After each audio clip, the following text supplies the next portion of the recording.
Thanks, everyone, for those openers. We'll take questions. Have one raise your hand. We'll come around with the mic. Name and affiliation, please. Dave Pullman, Milwaukee Journal Sentinel. You guys are racers. Anywhere there's a racetrack, you want to race on it. But Chip and Scott, you guys were here when part of the reason this place was special because there was only one race a year. Are you conflicted at all about just how things have changed? Any of that tradition, that loss of exclusivity? I don't think, Dave. I mean, I'm certainly not conflicted. I mean, I think, when Indy cars were the only cars here, yeah, there was, you had some exclusivity about it. But when NASCAR came here, it became one of the great races, and I think it just raised, it raised, if you could, it raised the profile of the Indianapolis Motor Speedway and introduced it to a whole nother, fan, which we're all clamoring for fans, and so I see that same thing with the Formula One race here, and then the motorcycles. It just raises it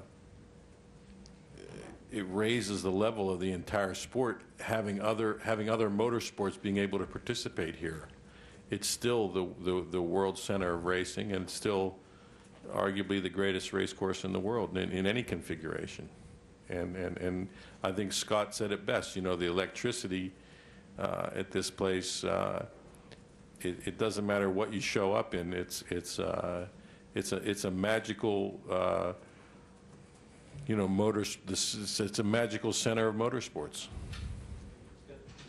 Yeah, I mean that's I think there was the exclusivity up until NASCAR came here the first time, and I think Chip said it well. I mean, what we saw was a lot of people were conflicted about it. At the same time, we saw a whole new group of fans come here, NASCAR fans, to watch the first race back in, was it 94? Is that right, 94?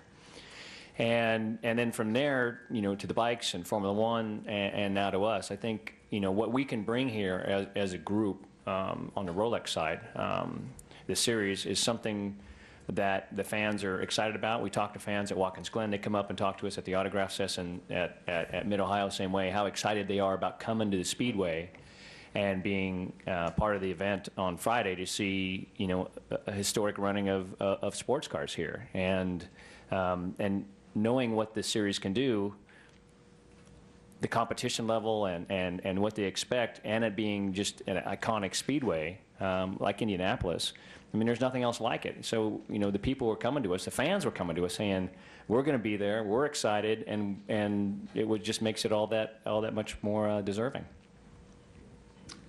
Chuck Howard, NASCAR Media Group for Juan and Jamie. Prior to you guys running Grand Am, we all know that you guys were very proficient road course racers. Since running Grand Am, you've been okay, Jamie, but since running Grand Am, has it made you guys better on the Cup side for the road courses? I don't know. I think the cars drive so much different. It's good to get to go do the road course racing, and I think practice your passing. But the thing about the Cup cars is that the brakes only last for about 3 laps, and you lose, I don't know, it feels like 25% of your braking power. And the Grand Am car, it just gets better because the fuel burns off and the brakes stay the same, so you can continually drive in deeper and harder and be more aggressive with the car. I don't think it hurts to be in it, but more than anything, it's about having a really good time and getting to race at this track and be in this series, which is fun. Yeah, for me personally, I think it's very different. When you drive a Cup car, you drive to what the car will give you. Here, if you drive harder, it'll give you more. Cup car, you drive harder, you push it further, it'll give you a little bit for 2 laps, and then you'll pay the price for the next 10 laps. So here, you seem that you can, the harder you drive within the limit of the car, the faster you go. You know what I mean? If you overdrive the car and miss a corner, of course you're going to slow down. But if you can brake deeper, get harder on the gas, use more of the track, it'll respond to you. That is nice. I was D.C. Williams with the Daytona Beach News Journal. Mr. Pruitt, a few years ago, Mr. Ganassi put you and Mr. Montoya in the same car at the Rolex 24 so as to alleviate any problems that you two may have resulting from leftovers from Mexico City.